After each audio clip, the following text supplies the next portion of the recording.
October 27th, meeting of the WDIC. I'm gonna call this meeting to order. And first, why don't we have minutes to approve. If someone would like to entertain a motion to approve the minutes. And first, and Kate seconds. Meetings of both August 25th and September 22nd.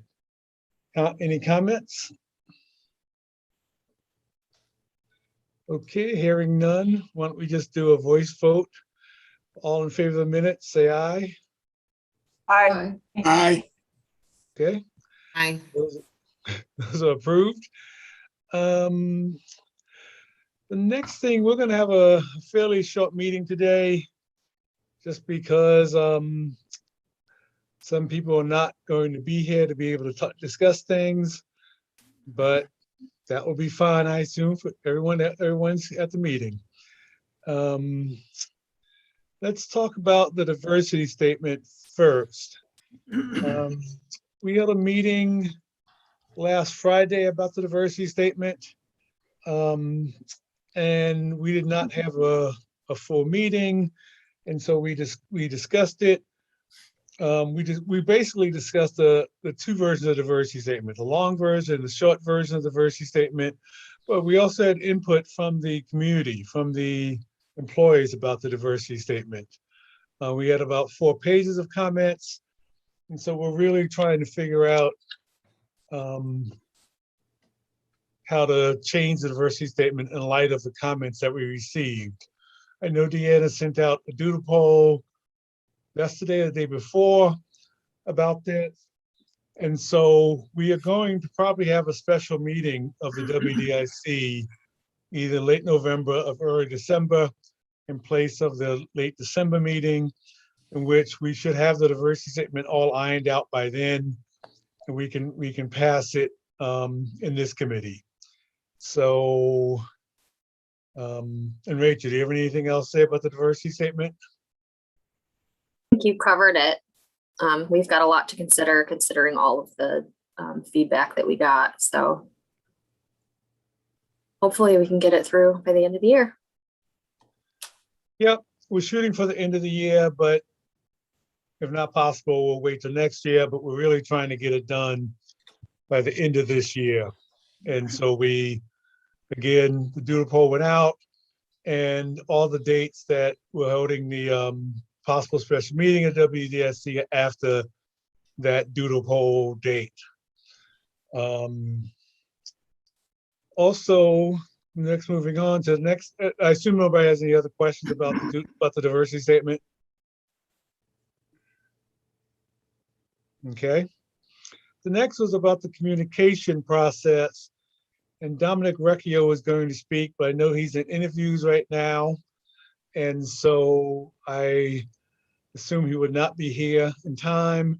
But he's worked on a email system where people can choose information they want from the county, and he was going to talk to us about this in light of the in light of other programming, other departments, like county attorney's office. The DA has an email prompt that is sent out to everybody who wants it, everybody who chooses it.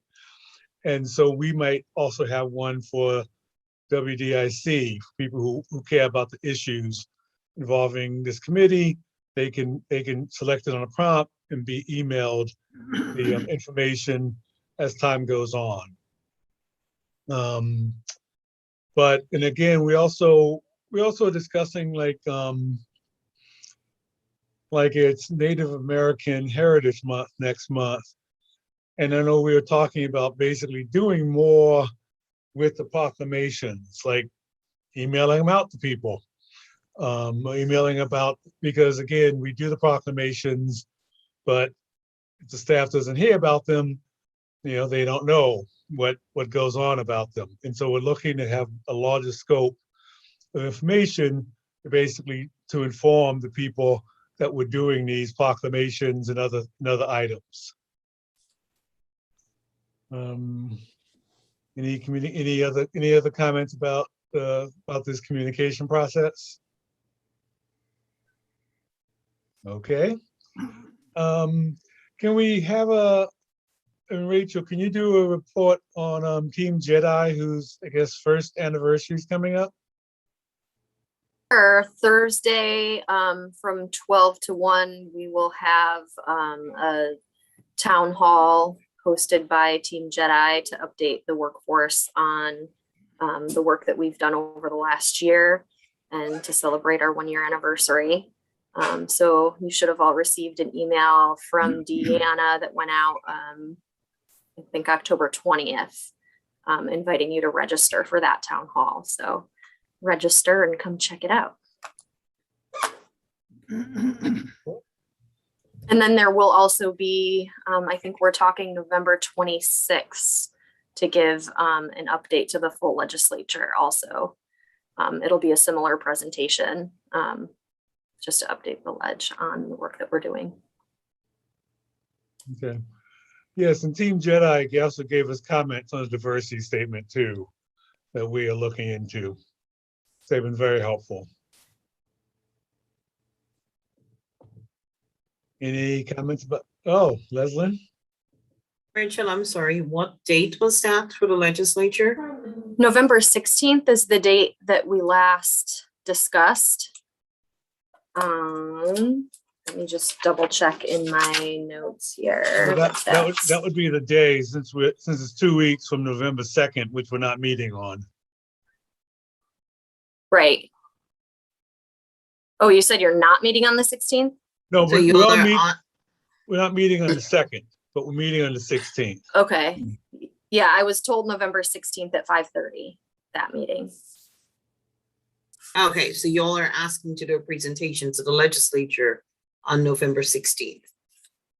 That's what I was No, told. I just want to make sure that that's what I heard. Yes. I missed yes. part of it. That's what I'm asking. Yeah. Thank you. Mhm.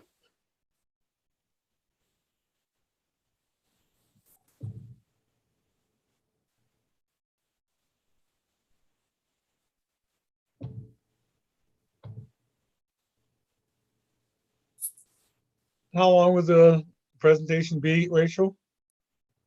What's that? How long would the presentation be? How long? Yeah, I'm just curious. The presentation itself is probably 35 minutes. And then,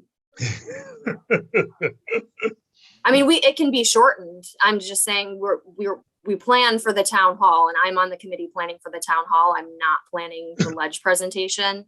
I just know they're using the same slides. It can certainly be made shorter. Sorry, But I'm okay.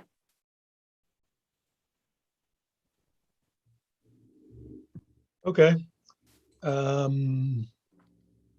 Any other questions about what Team Jedi is doing, what they've done? Okay. We were supposed to have presentations regarding the Cayuga Nation issues, but I know Deanna had contacted George about George about presentation, but I guess he did not get back to her. I also contacted Cliff Halftown, and he politely declined meeting with us. So I assume we can probably maybe schedule the nation to come back at a special meeting. But as of right now, we have no presentation from either side. But they did present in September before the legislature, at least did a report for the legislature. So we know what they're going to say, but we can maybe have them just say it again.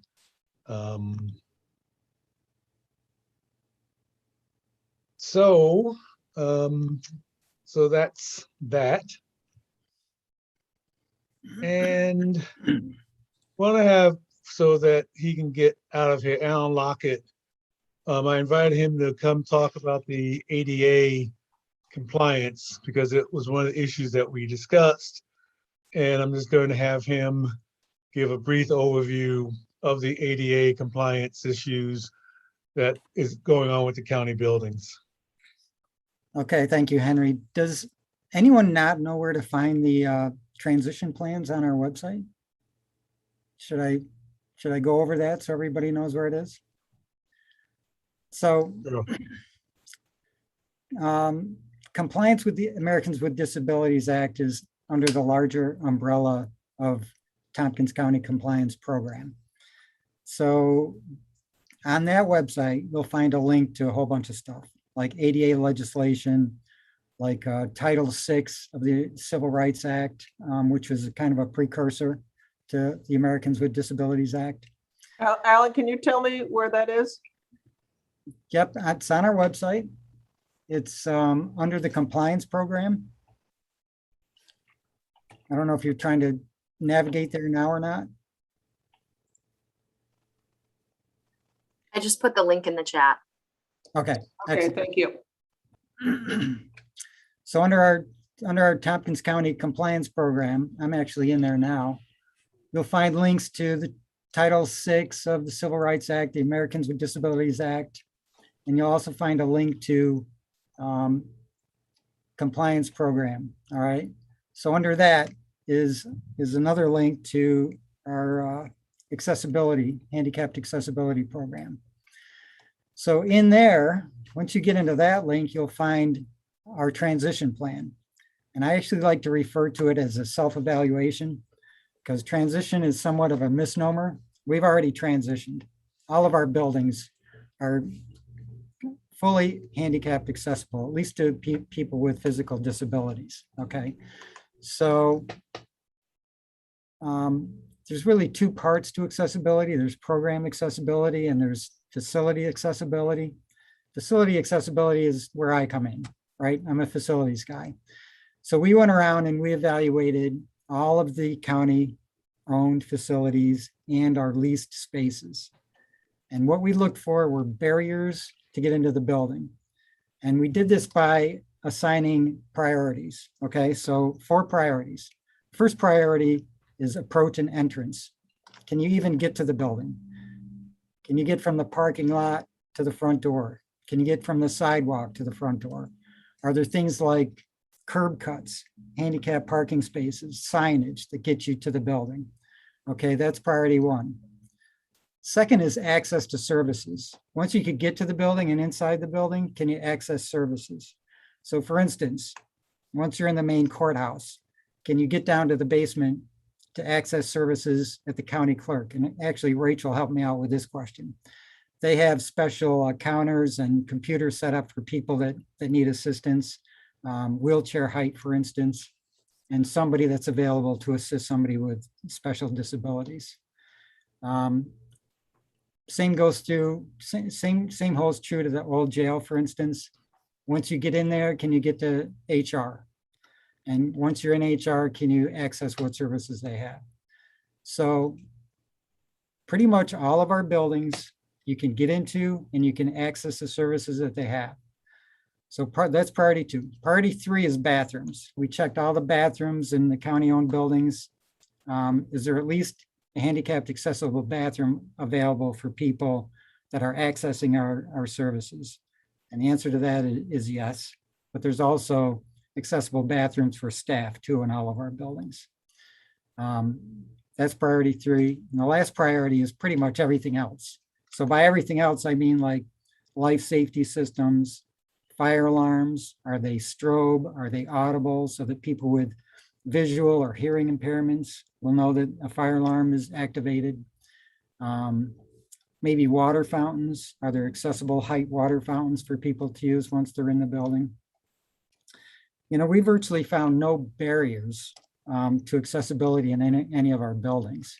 There's some minor things that we discovered, a lot of them that we corrected. Minor things like coat hook heights in bathrooms. So if somebody's in a wheelchair, they don't have to lift their arm up 6 feet to hang their coat up. There's some like sink faucets that we changed out because they were knob type, which are not handicapped accessible. We changed them out to the wrist blade type. There's a couple things that are still outstanding. For instance, some signage and audible alarms on elevators, but those are going to be taken care of in our upcoming elevator upgrade project later this year and early next year. So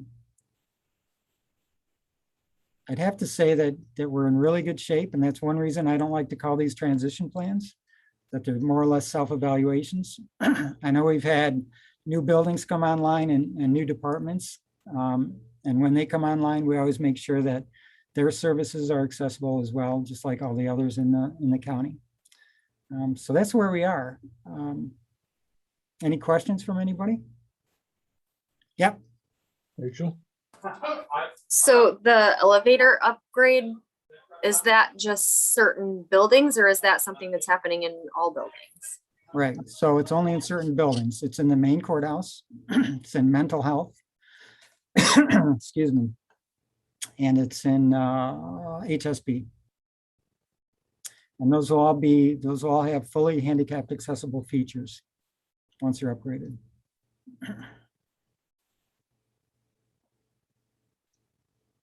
Leslie? Hi, Alan. Thank you for the update. Welcome. I remember when we used to call them disability audits. I Right. don't know where transitions came from, but thank you for that. Alan, who does that evaluation? So it's mostly me. Mhm. Let me give you a little background. When I was with Tetra Tech, which is an architectural engineering firm, 90% of our work was with public schools. And I was actually with them when ADA became the law of the land. And I was the guy that they sent out to do accessible audits. So I've done probably hundreds of these. When I need help, if I need help with something, I'll ask one of our guys here, but I'm responsible for most of the audits. Thank you. Ann Coleman? Thanks, Alan. So for every single building, you're saying in the ones we lease also, so for instance, if I'm in a wheelchair, I can get into every single one of those, in and out of every single one of those buildings without assistance? I mean, without somebody having to come, for instance, and open the door? Yes, it's funny you mentioned that, Ann, because we're in the process of purchasing 2 buildings now. And I was just in one today for the first time, and it's 2-story and it has no elevator. So, but I don't think we're going to occupy that building, so we don't have an issue there. But yes, all of our buildings, somebody with a wheelchair can get in and should be able to access any programs or departments that are in that building. So every building has those push buttons that they can get in and out that open the door for them to get all the way into all the way into each building? No. For instance, our building doesn't have automatic openers, but that's actually not a requirement of the ADA. The requirement is that there's enough pull side, so a wheelchair can be on the side of the door, be able to pull it open and go in, and have not be heavy enough, have the closer adjusted so there's 5 pounds or less pull that you need to open the door. So automatic door openers are not required by ADA, but we do have them on a lot of buildings, especially the high use buildings, HSB, mental health, health department, old courthouse, main courthouse too, for that matter. Yeah, I think this is partly what I was mentioned to Henry a little while ago, of that, you know, so if we are meeting the requirements, then maybe do we want to consider going above and beyond. I know those adaptations aren't free and aren't inexpensive.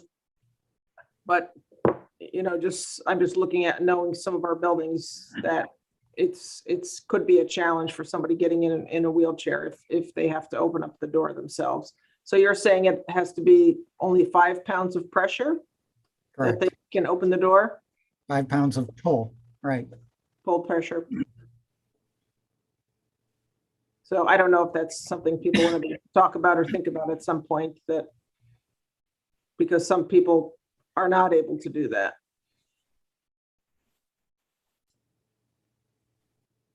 Okay, are all our doors under the 5 pound pressure mark?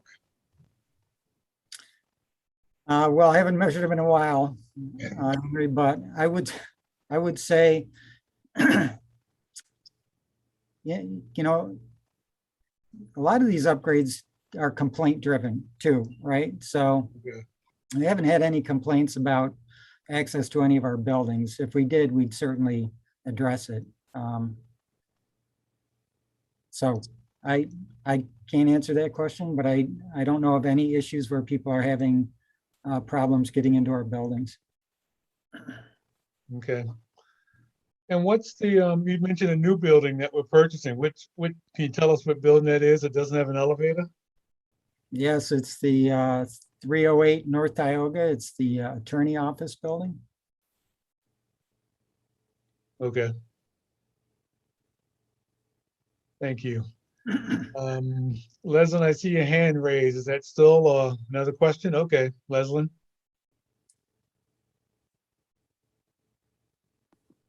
Thank you, Henry, and thanks, Annie. That has been, for raising that issue, that's been an age-old issue for us. We're always, you know, sharing that, you know, our expectations, at least from this committee, is that we don't just stick with what's required, but that we try to go above and beyond as much as we can, because eventually we know it's going to become the requirement. So it's like, well, we just be one step ahead.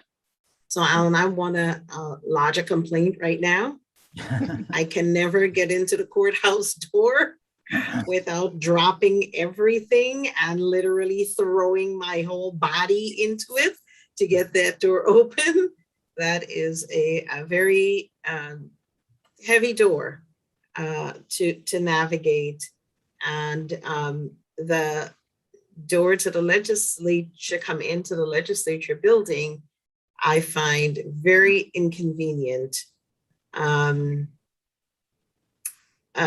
to navigate someone in a wheelchair, not the person themselves, but two people, and moving someone in and around their door in a wheelchair to get to the elevator. That's a hot mess. I'm not sure there's anything we can do about it. You don't want to see me trying to do it because it just looks like a real funny show.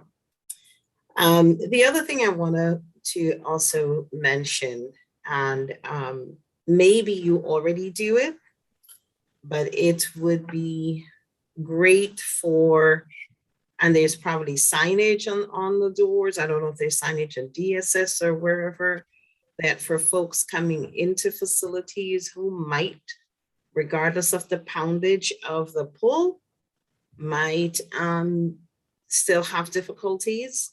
If there's some place that they push a button and call somebody for help, do we have signage that says call this number if they have a cell phone or you know, whatever? I'm sitting here thinking of my mother, now passed, who would not have been able to pull open doors even at 5 pounds because of severe rheumatoid arthritis in her hands that had them very deformed. And so, you know, she would always look for, you know, if I wasn't pushing her around and getting her into places, she'd have to wait outside until somebody came by or something. So again, above and beyond, that might be an option for us to consider, a Ring doorbell, something that we will know that somebody's out there who really needs help. And signage that says that if you have a disability that requires some personal assistance, please ring the bell or something. Sure.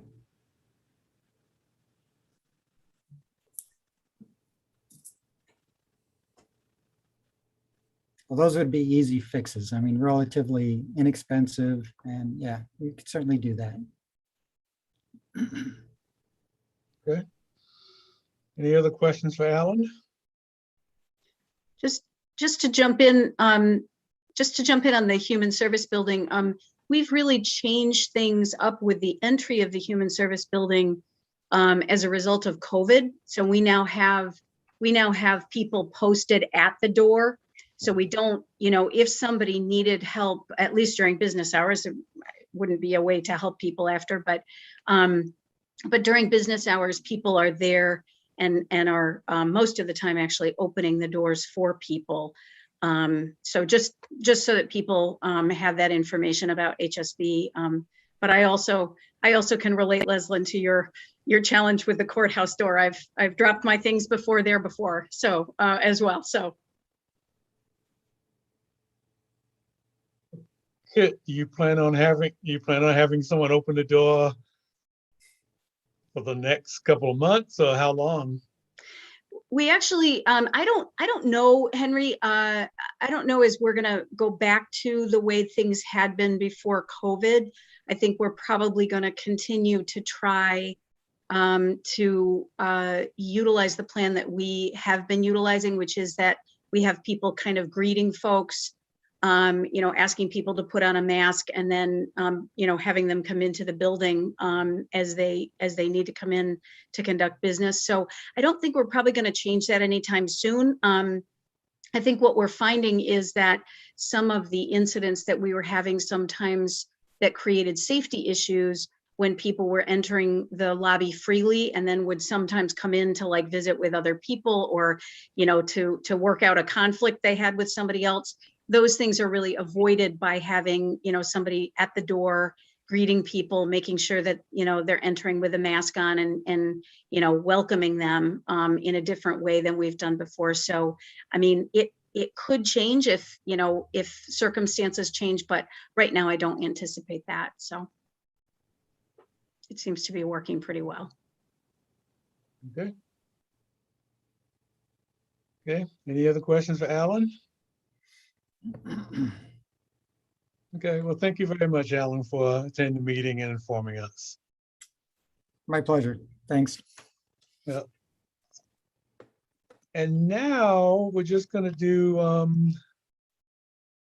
some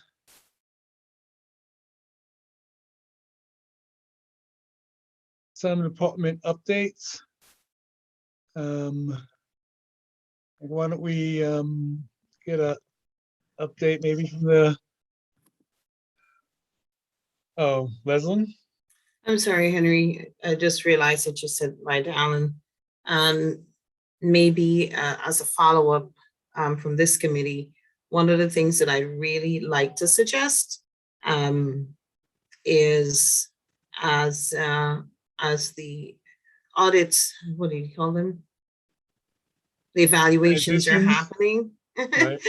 As the evaluations are happening, that it might be useful to engage the folks from Flick and others to accompany them on those evaluations to get a little bit more accuracy just in terms of what will work and what wouldn't work for folks, because those compliance and regulations, I mean, they have certain, this measurement high and so on and so forth. I used to do this with hotels and pretty much have a sense of, what the regulation says that your handicap accessible countertop should be this high doesn't necessarily work for everyone.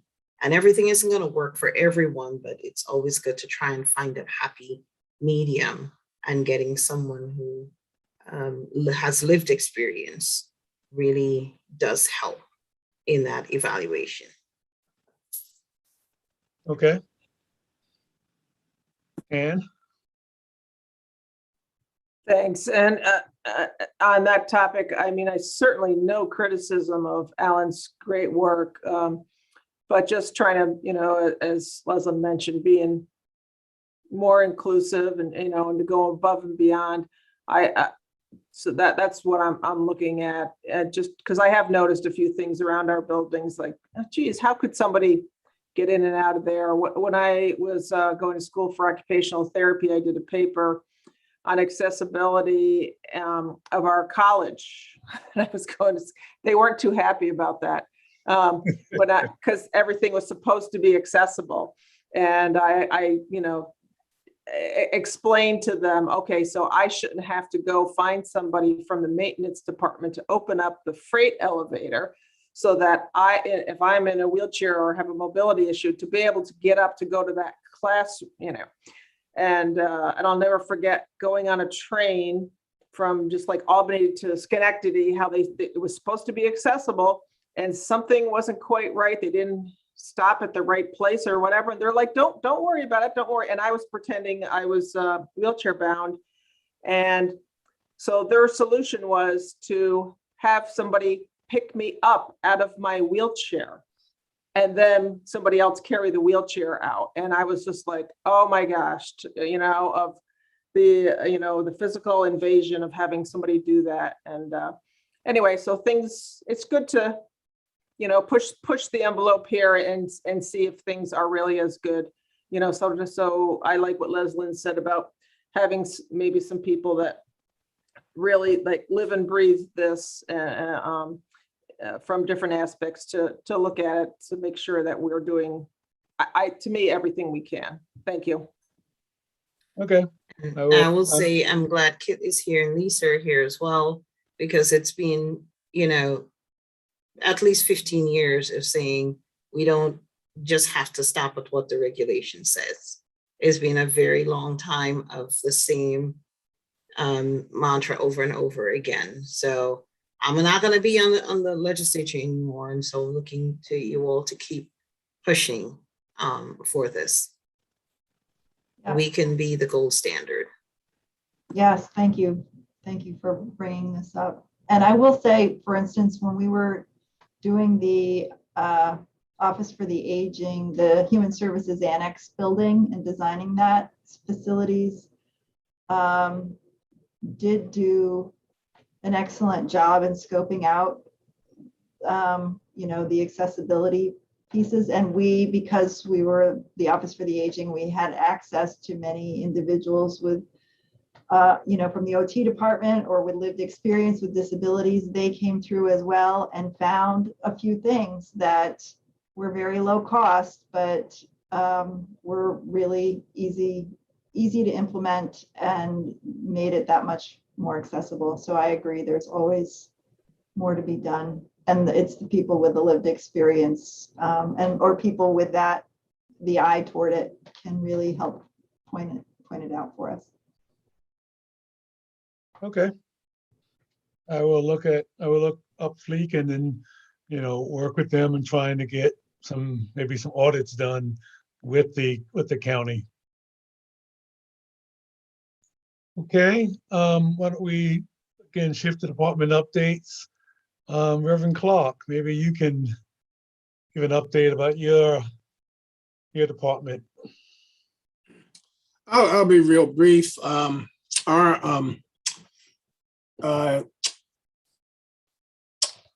inquiries this in September pretty much came back to our sort of average level since from the time that we began to reopen our doors. I mean, it's been around, we've been averaging anywhere between 50 to 60 inquiries a month, with the exception of August when they went down to about 40. And it may be attributable to summer and some other factors. You know, so they have continued at a fairly steady pace in the vicinity of 55 to 60 or more inquiries a month. And so, we've begun to see that sort of reach a sort of a new average, still not where they were pre-pandemic. but nonetheless, they have picked up some.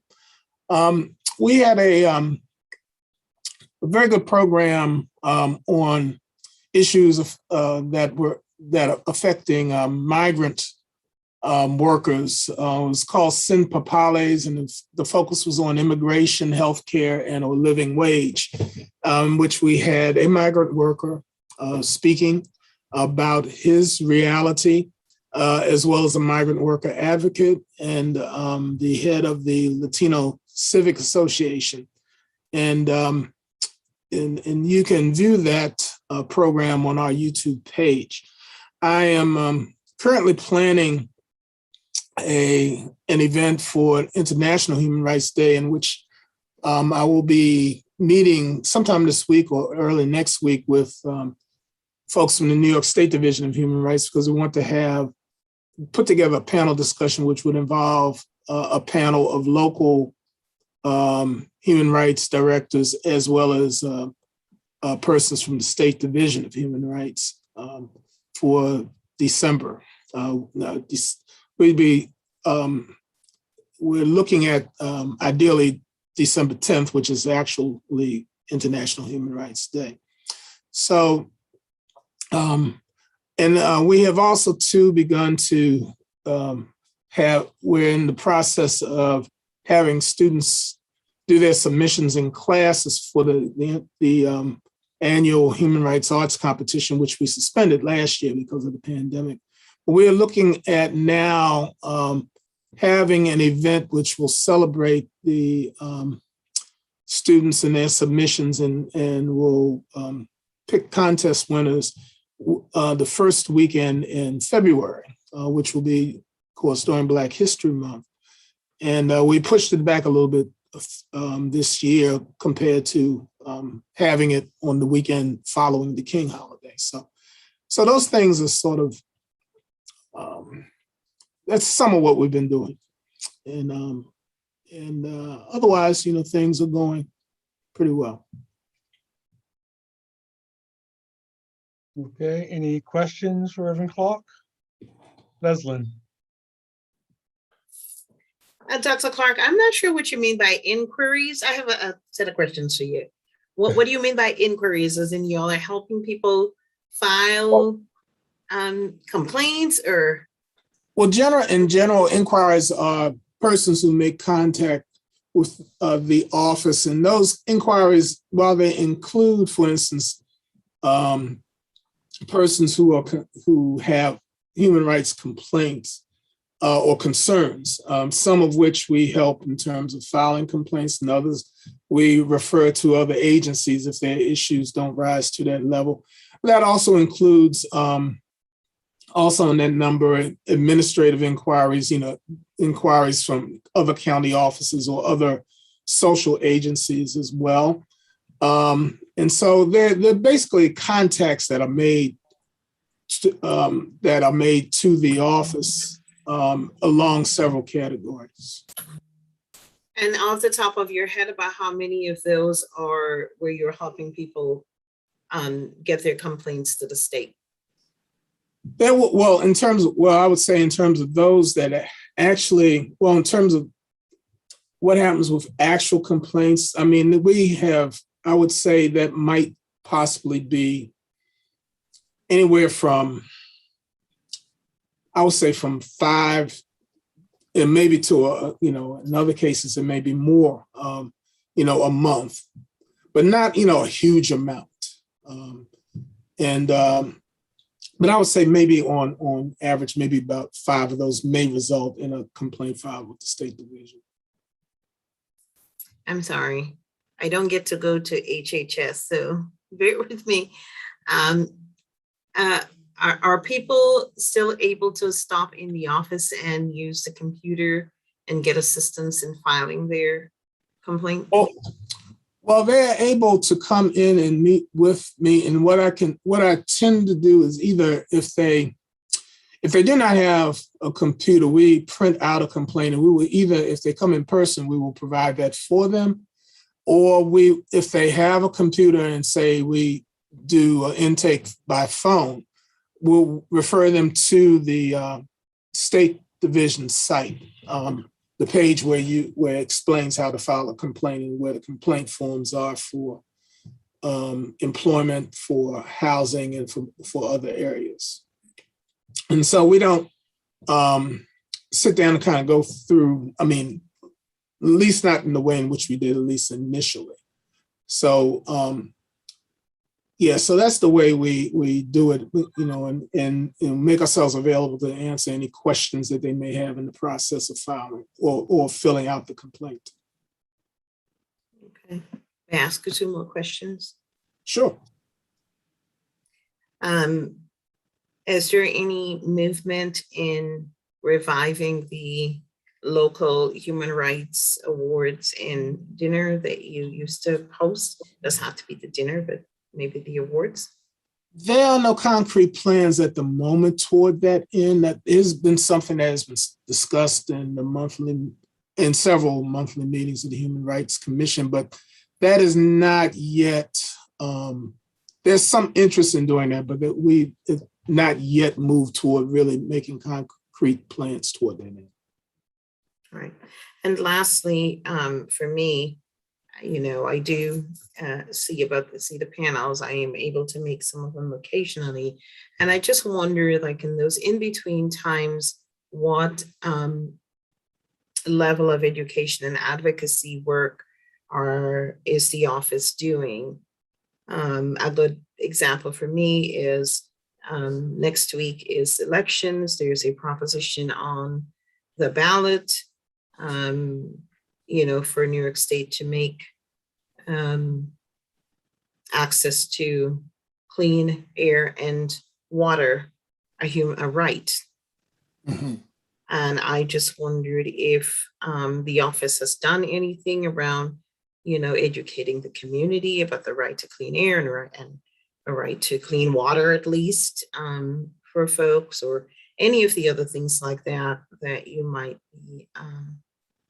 We haven't done anything regarding the you know, proposed law related to air and water per se, although I think that, you know, just given, you know, well, one, that piece, but also to what is happening in Michigan and Benton Harbor, Michigan. And in fact, one of the activists that has been addressing that issue in Benton Harbor, someone I brought to speak at Cornell nearly 20 years ago, Reverend Edward Pinckney, longtime activist there. But that, I think that would provide an opportunity to do something along those lines. And as well as other types of issues, you know, say apart from the type of format we use. Well, I'm just throwing it out there that one of the things that I would love to see coming out of the office is a lot more, you know, education around some of these issues that are floating around and advocacy around some of the things that are basic human rights issues. So as things come up, I'll certainly, you know, shoot information to you. And also, you know, the office certainly can, you know, take the lead in bringing things to WDIC and to the legislature for legislation, for resolutions to be passed, supporting or encouraging movement on so many of these issues. Okay. So I just want to put that out there. Thanks. Sure. Thank you. Ann Gorman. Thank you. So just one question, Dr. Clark, regarding, it was kind of a follow-up to what one of the questions Leslyn asked as far as computer access for people that wanted to file a human rights complaint to the state. Is that something that was stopped or paused due to COVID? And just wondering if, I guess I'll ask that first. Well, at the time when I took over the process of doing the actual intake, which would have been in the summer of 18, or doing the, you know, interacting with individuals. Initially, we had a setup to do that. Over time, we found that because most people had access to their own computers. We did not need to provide that. On the rare occasions in which they did not, as I mentioned earlier, we provided them a hard copy. We either in person or if done by phone, we would send it to their address. And so we just sort of began to use that as a practice. I mean, there have not been that very many occasions in which people have had the need to use, say, or not have their own computer to be able to fill out forms. And so that's just something that we just adopted a different way of approaching. Okay, thank you. Mm-hmm. And Reverend Clark, is the a majority of the inquiries based on housing? The majority of the complaints are focused on either housing or employment. It's almost exclusively, I would say. Those are the two major issues that people present. Okay. And have you done anything with CNY Fair Housing lately to do education? We are planning programming now in November for 2 events with CNY Fair Housing. One which will be focused on realtors, and the other which will be a general public event.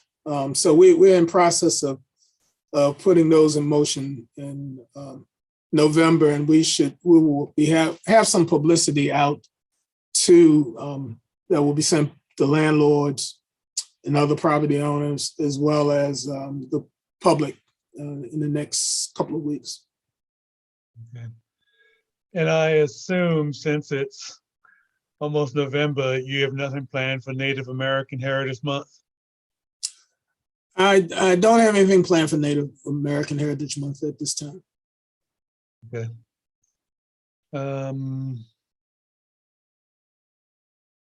Yeah, I guess those are all the questions I have. Anybody else have any questions? Okay, thank you, Reverend Clark. How about Lisa? Do you have anything from the county administrator's office? I can run down a few things that we're working on. Just as a staff, we have been looking at the review of our 2021 goals and are starting planning for 2022. We are also working on the shared services plan among municipalities. It's due into New York State. We have a meeting tonight on shared services at 5:30 among the municipalities, working on that. Our staff's also working on, finishing up the budget along when the legislature approves a final budget. There are more steps to be taken on our end in terms of preparing it, getting it up online, sending it, and we're all new to this, so it's a learning process for myself and the budget staff as to all of the steps involved, but it's been going well. As you know, both Deanna and Dominic are involved right now with CJC interview process, so that's moving along. And we have been in the process of airport director interview, and we're in the final stages of that. So staying busy. Also, don't forget about the recovery fund. Of course, yes, thank you. And so the recovery fund, we released an RFP for recovery grant program consultants, which is out for the next 30 days or so. And we're starting to receive inquiries or questions about that. And there's a Q&A process online. So all answers to the questions will be posted and accessible for everyone to see. So Okay, along as well. thank you. Ann Gorman? Thank you. So I went to go look at the RFP. So as far as what I could see is you had to get into, there was some firewall to look at that. Maybe I was looking at the wrong place. I went to the finance department to see where the RFP was. Yeah. So there's, you have to register as a vendor, in order to, you have to start going through the process of registration as a vendor, I believe, to see it. Okay, so you have to be a vendor to take a look at it. Okay. Yeah. Thank you. But you all have a hard copy of what's up there, I believe. If that's, you were just looking for to look at the process itself, or do you need a Right. copy of the RFP? Yeah, you said you did send us, before it went out, you did send us a copy. I was just looking to see, because you said there was questions online and I had a question or two and I sent people there and I was just curious to see what it looked like. And I guess Sure. if you have to be a vendor to look at it. Sure. I kind of did the same thing, and I had the same experience. Okay, thank you. Mhm. Okay. Hearing no more questions for Lisa. Kate, can you give us an update on youth services? Yeah, sure, be happy to. Much like Lisa said, they're planning for 2022. We've got a couple of big planning things. We're getting ready to release in 2022 a new RFP for our funding that comes to our department for 2023. And so we're putting together, we were planning to do a retreat this Saturday with our youth advisory board, but we had to cancel that due to lack of people able to attend. So we've devised a plan that over the next 3 months, we're going to spend time looking at what priorities are in alignment with our Achieving Youth results. And we're also working as a staff on our 2022 planning. We're having a staff retreat next Monday where we're looking at things that we do, why we do them, how we can do them better to prove efficiencies, to bring the diversity and equity lens into most of the things that we're doing.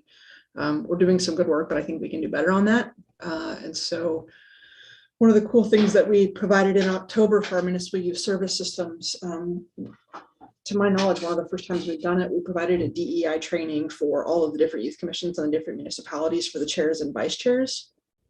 Talked about what cultural humility looks like, and then helping them sort of what craft for each of them, what adversity and equity statement would look like for each commission.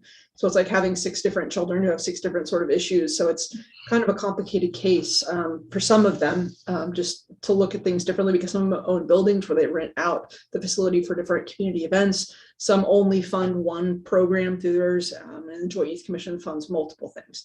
So it's kind of complex in that sense, just to make sure that that theme runs through for them. And so talking about bringing that consultant back and being able to do a follow-up with some questions to help hone that for them, the ones that would be interested in it. Currently, as we speak, it's October is National Bullying Month. We have a training going on with PACER. It's a virtual training right now. My staff is facilitating some of that with them and hosting. I think there's about 35 people online just to sort of raise awareness. We're having difficulty connecting with some of the local school districts, not for lack of want. I think they're just sort of overwhelmed with COVID and all the things that are happening. And then on November 10th, we're having a really great opportunity on Dr. Sherry Madigan out of the University of Calgary, who has published a lot of things for The Economist, New York Times. She's done a couple of things. She's been on Good Morning America and some other shows. She's done a lot of research on COVID and how it's affected the mental health of youth. And so we're bringing her in to do sort of a presentation on her research and what she's seeing. It's one of the first publicly published peer-reviewed sort of academic articles that has gone more to, I would say, layman's terms, right, to apply for normal folks. And so we're really excited about bringing her on November 10th. Which will be from 10 to noon. So we're going to do 2 hours with her. And we're working with our community partners to try to address the runaway and homeless youth issues and epidemics that we've been having. making sure that hopefully with the passing of the budget, that the additional money will be able to put out an RFP and open a new host home open doors program from Family and Children's. Obviously, we'll put that bid out to other contractors and make sure that that's the steps are followed in that. But there's just a lot of things going on, and I think more than anything, just trying to make sure that we are bringing this diversity and equity lens to things. I think it's really, really important. So that's what we're working on. Yeah, how did the diversity and equity training go for the commissions? It went really well. We had participation from all of them, and several of them have asked for the follow-up session, what else they can do. It's really interesting, just because they're volunteers, right? And some of them everyone is just at very different places, right? And so it's interesting. We had an 1.5-hour session with them, and so to have something put together that can be relatable to all of them and touch base with their own individual municipal challenges was really interesting. But it felt really good. We had good attendance. They were engaged, asking good questions. And so that's why I think the follow-up would be a really important piece to make sure that it can be a little bit more personalized, because there are such a vast difference between the different municipalities. So. Okay, Leslyn?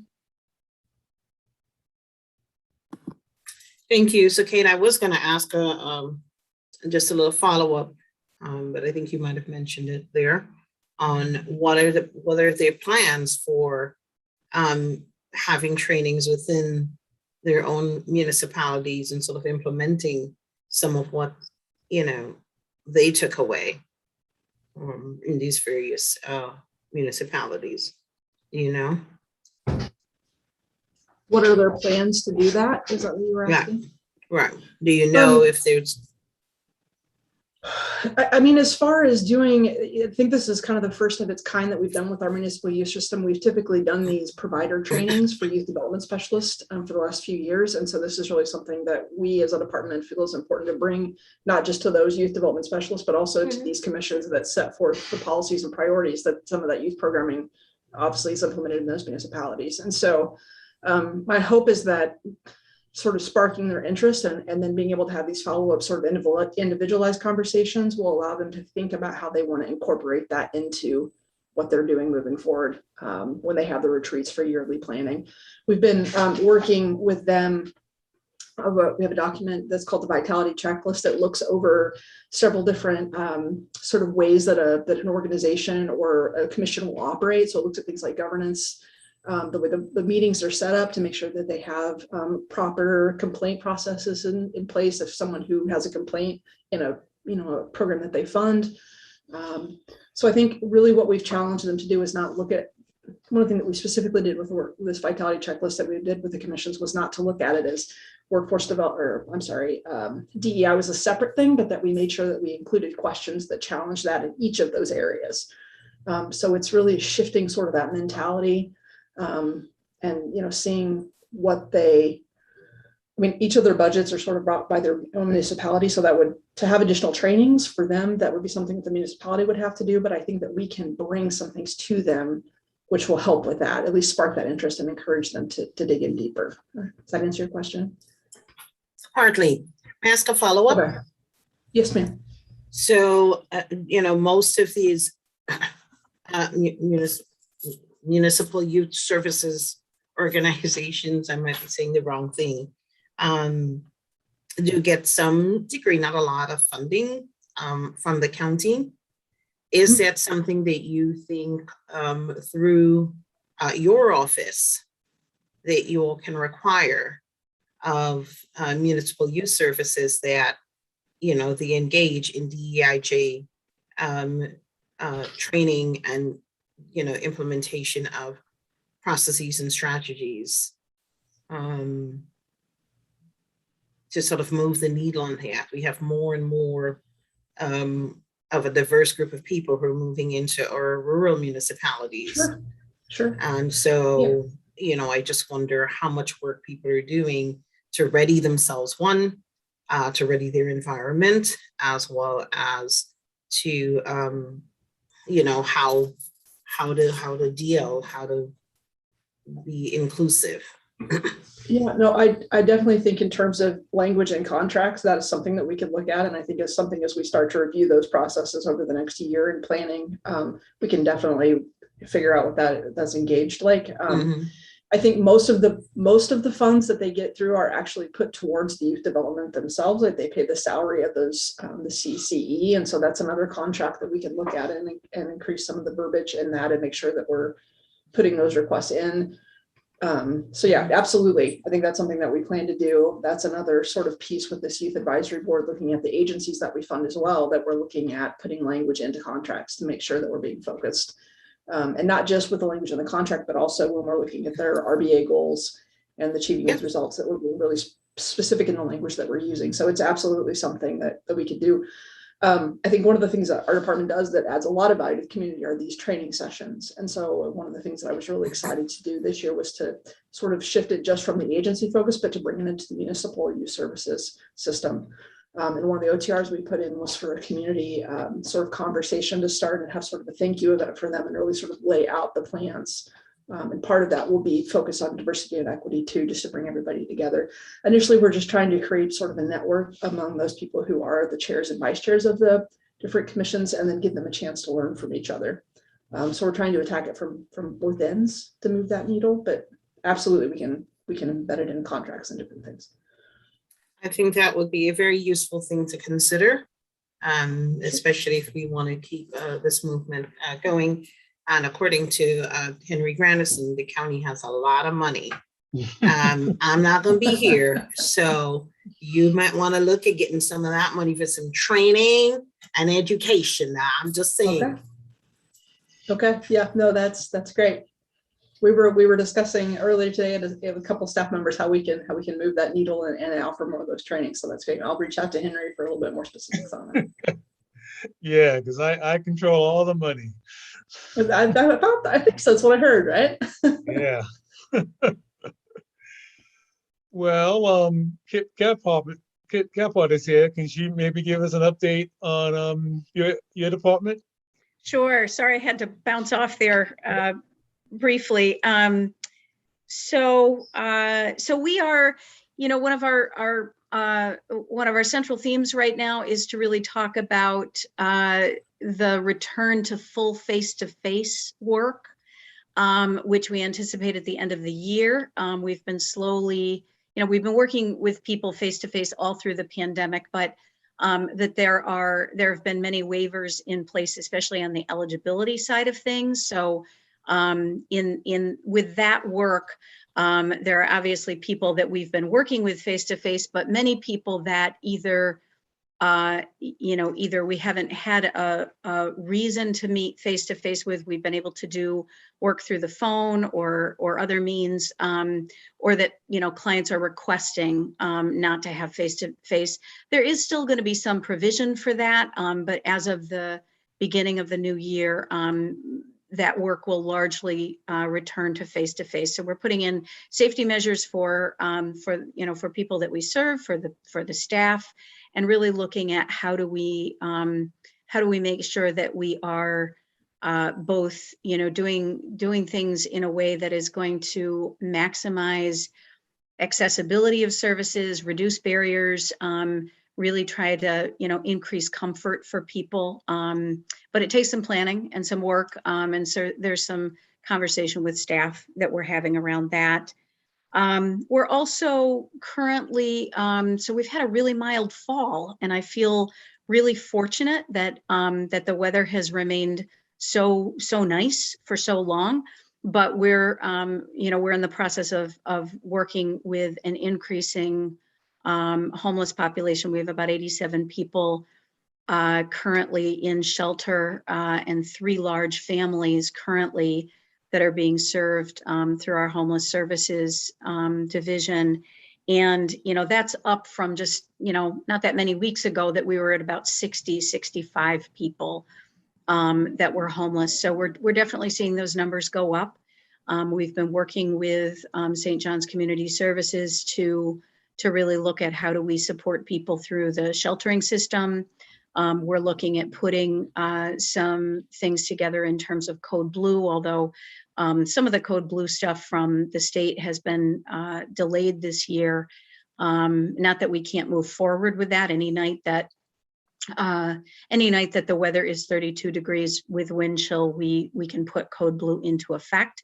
But we haven't put all of the provisions in place yet because we haven't had a Code Blue night, which I really can't believe, honestly, considering the fact that it's October 27th. I haven't even heated my house until, yeah, I feel the same as Leslin. I haven't even heated my house until like a day ago. I built a fire, you know, because it was cold and I my dogs were laying on the couch kind of complaining to me. And I finally built a fire to warm up the house. So we've been really fortunate. It's kind of remarkable that it hasn't gotten cold before this, but we're working very hard at putting all of that in place. And we continue to, probably people are sick of me saying this, but we continue to work on implementation of the Family First legislation for our Children's Services Division, which started on September 29th. Despite the fact that that has been a long anticipated new legislative change that we all knew was going to start at the end of September, there are still some things that were not ironed out, not on our part so much, but on, you know, the state was still working on components of that. So every day we get a little bit more, yeah, Leslin says, vote no for cold until the Monday after Thanksgiving. I am good with that. I'd be great with like the Monday after Christmas, actually, but yeah. So we are, you know, we are still putting those plans in place, which takes a little bit of work every week. As we get more information, we process it and work with our community partners on the implementation of that legislation as well. So there's lots of stuff going on. There's one other thing that I thought I would just mention. So I think, you know, we were talking before I had to jump off, we were talking a little bit about reviewing county buildings in terms of the ADA. I think the other thing that we also try to look at DSS whenever we look at accessibility of our buildings is we oftentimes think about what is the accessibility of getting into our buildings. One of the things that I think we have sometimes faced as a larger department is how do you get people out if there's an emergency? You know, what do you do to make sure that if you have a crisis, people can get out? And when you told the story of somebody, you know, lifting somebody out of a wheelchair, you know, I think, you know, that's the other piece, is that oftentimes if we have to get somebody out quickly, it does come down to something like, you know, having to put hands on somebody or them not being able to independently exit. And so, you know, are there ways that we can look at supporting that, you know, that piece of accessibility as well? So we oftentimes at social services are looking at how do we put those things in place to try to be respectful to people, but also, you know, around safety. So that'll be, you know, that'll also be something that I will bring up in that process to try to encourage us to think about it and put measures in place around that. So that's my update. Thanks. Okay. Any questions for Kit? I have one question in terms of St. John's. Are they using churches or basements for Code Blue this year? They are. So we're really pleased, Henry, that so last year we really weren't able to do very much of that. There was a lot of concern about COVID. Obviously there still is, but you know, some of the population that's being served is vaccinated now. And certainly the staff, most of the staff are. But the other issue is that there's just a much greater awareness now. I think everybody feels like, you know, there are screenings in place to ask about health, you know, conditions and whether or not people are symptomatic. So we have been working with the health department, or St. John's has really been doing the work to work with the health department to make sure that we can use those congregate situations safely. And we are anticipating, that's a Code Blue function that really happens with the cold weather, but because it hasn't gotten cold yet this fall, we haven't put that congregate situation in place, but we are anticipating it. And St. John's has been working with the churches and Salvation Army to put that in place when we need to. So yes, we are ready to go with that when that time comes. So, Okay. yeah, absolutely. Thank you. Sure. Okay, did everyone receive the proclamation that I sent out about a half hour before the meeting? And Leslin, I know that this was the proclamation that you submitted last year. I just changed the dates. Is that okay to use? I didn't see it. What was it? Proclaiming some of the money that the county has for me? Yeah, yeah. In Then addition to that, yes. it was also Native American Heritage Month. Oh, But he added on a certain resolution at the end to give you $6.5 million. So yes, hallelujah. Woo, woo. Sounds like a Henry, golden I didn't see it, parachute. Henry, but yeah, the proclamation's pretty much Right, year after year the same thing. We just change dates okay. and so on. So do we want to, I can entertain a motion that we can pass the resolution on, pass proclamation onto the ledge Mhm. and I'll move it. and Rachel seconds. I assume there's no discussion since I've only changed the dates. And so I have a voice for, let's say, can I have the ayes? I Aye. Okay, any nays? Aye. No abstentions. Okay, that passes unanimously. And now we just basically can talk about any announcements, anything else that any member has to say. Rachel? So this is more just a curiosity. In thinking about Leslin's question to Kate, about trainings for towns. We have on the Jedi team a committee that's doing research on professional development, education, and training that's looking at trainings for county employees. And I don't know that much about the shared services, but I'm wondering if that's something that we could do with the towns under shared services, would be like DEI trainings that the county does to invite towns to do that as well. I'm sure that you can. So, one of the trainings, over the years, we've done trainings, and the last one that I recall was our working with our transgender population training that we did. And we invited people from pretty much all of the municipalities and nonprofit agencies and so on and so forth to participate. We've also partnered with like the city of Ithaca on not facing race. I want to say facing race training, but I know that it wasn't facing race.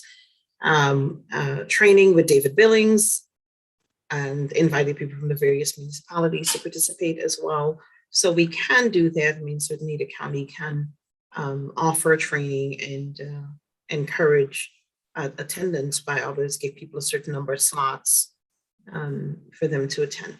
Okay. Okay. I can follow up with Lisa about that, because she's in charge of the shared services, or she's in part of it. Anne? Yeah, I was just wanted to add that I've talked to the town of Ulysses, who I think would be eager to, participate in some of this, because they've been looking. I've been talking with them over the, several years of various issues, and so some of the staff, some of the elected officials reached out to me and said, how can we get information? Because it kind of sounds like you're trying to educate people on the fly. And so I think, at least for the town of Ulysses, the Nancy Zahler and Caitlin Olson are very interested and trying to figure out how to bring that to them. So maybe when we're doing something like that, maybe in addition to just sending an email, I know it would take time, but just an idea is to, for someone to go around to the various municipal meetings and just say, hey, we're going to start offering this. We really want to have more of a relationship or whatever that we want to have, sometimes goes over a lot better than just sending an email. And I'd be glad to help, or maybe it's our, elected officials that can help do that too, is, when we go around and do our reports to the various municipalities. But I'd be glad to help in any way. If I may, Henry, Yes. Rachel, I think you're aware that we also have seats on the Diversity Consortium of Tompkins County. Yeah. And that is another place. I mean, there's representatives from, various places.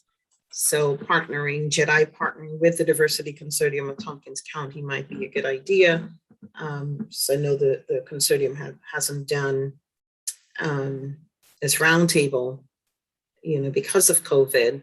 This might be a good substitute to partner with them to bring some trainings to or invite people to participate in the various trainings that you all are thinking about.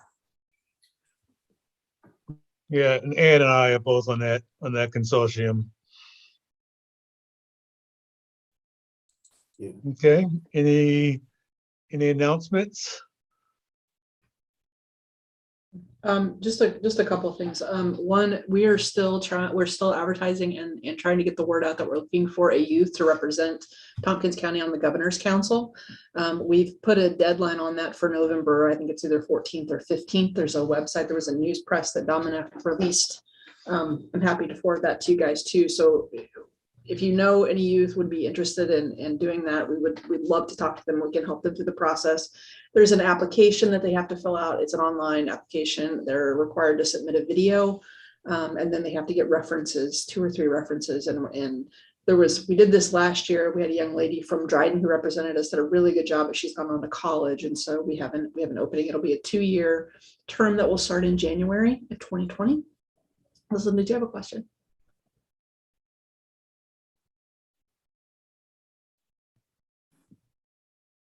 Are you done? Yeah. Oh, I thought you had a question, so I was just kind of waiting. Oh, no, I did. I was waiting. Oh, yeah, I was just gonna yeah. ask if you can just send that information to me again, so it's at the top of my email, so I can look Sure. at it right away if you have it, because there might be somebody I have in mind that I'll send it to. Yeah, no, absolutely, be happy to. And then Thank the you. other thing that I wanted to let you guys know that for sort of the county influence of JEDI, Dr. Clark and I are going to be co-presidents of the executive exchange for Tompkins County this year. Oh. And we're going to be focusing on the anti-racist statement that came out and figuring out how to dive a little deeper and make sure that we're supporting our local nonprofit EDs and making that a focus. The different areas of things that they do. So I'm really excited about that. We started to meet bi-weekly and plan that out and work with them. So, little county leadership, and a little shout out for what we're trying to do around there. I think that's good. So It is impressive. Any other announcements? So Leslie, is GIAC doing their Thanksgiving feast again, or? Oh, Henry, of course. Yeah, Well. that's a little COVID. No, we're doing like we did last year. It's going to be to go dinner. We're not having the full sort of sit down meal, but yes, we are.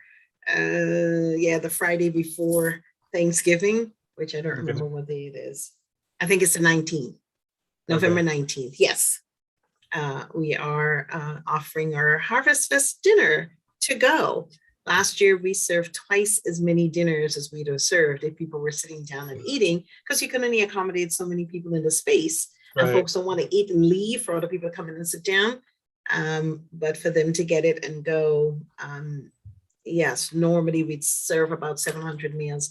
Last year, we actually served about 1,500 people getting a meal to go. So we'll be doing that again this year. And thank you for mentioning GIAC. I do want to say that the $6 million is not for me personally. It is for GIAC. Yeah. That's all. You know, I've got a Okay. building to build, so it's not for me. Okay, I did say 6.5, so it's good to know 6 is going for GX. You were silly. Yeah, yeah. Okay, the And the re- half was for me to go on vacation, but I didn't want to say it. I was gonna say the rest of it is your golden parachute. But yes, we are doing our harvest dinner, and I'll make sure that information gets out to everyone. So Leslie, your last meeting for WDIC, at least as a legislator, will be next month then, or Yes. December. I wish we were meeting in person, but. Don't worry, I'll have my champagne. champagne with me. Leslin, I feel like it was just yesterday that I remember remember the what do you call that when you have just the outline of a person, and it was your sign when you were first running to become a legislator. They were all over town. I Yeah. can remember that. And when I realized you were going to be leaving like a little while ago, I thought, gosh, it seems like last year that those were all over town. Sure does. It Amazing. sure does. And I can't believe 20 years has come and gone that Yeah. fast. And, you know, I mean, I started on the legislature earlier. Wait a minute. Last week would have been my anniversary Wow. being on the legislature. Yeah, because I started early. Oh my gosh, yes, I forgot. Well, now I'm gonna have to get champagne and celebrate. You got $500,000 to spend on it. But yeah, it does feel that way, but a lot has been accomplished, and I really appreciate you know, the work continuing, JEDI, WDIC. I know this has been my heart. This definitely anything around, you know, DIJ and human rights has been really meaningful to me. And so I'm really excited to see what work will continue. Yeah. Man, WDIC was the best committee, Henry. You got to do some stuff here, man. We had snacks. We had food. Like, you know, I don't believe in people coming to meetings after they've ran all day and ain't got nothing to snack on. Like we were the IT committee. Well, let's start meeting in person first, then we can talk about snacks. We're on it, but good work, everybody. Thank you all so very much. And thank you, Kit. It's been a ride. Quite the ride. Okay, So- well, I didn't. January, you'll have information too. Is our annual Martin Luther King Community Breakfast. I'm looking forward to bringing somebody special, you know, for it. So we'll see. Okay. Well, we finished 3 minutes early. So why don't we adjourn until the next day? I'll also, when I get to all the responses back from the doodle poll, I will send out the next day of the next special meeting. All right. Thank you. Thank you. Bye, everyone. Thank you, everyone. Bye. Night. Take care.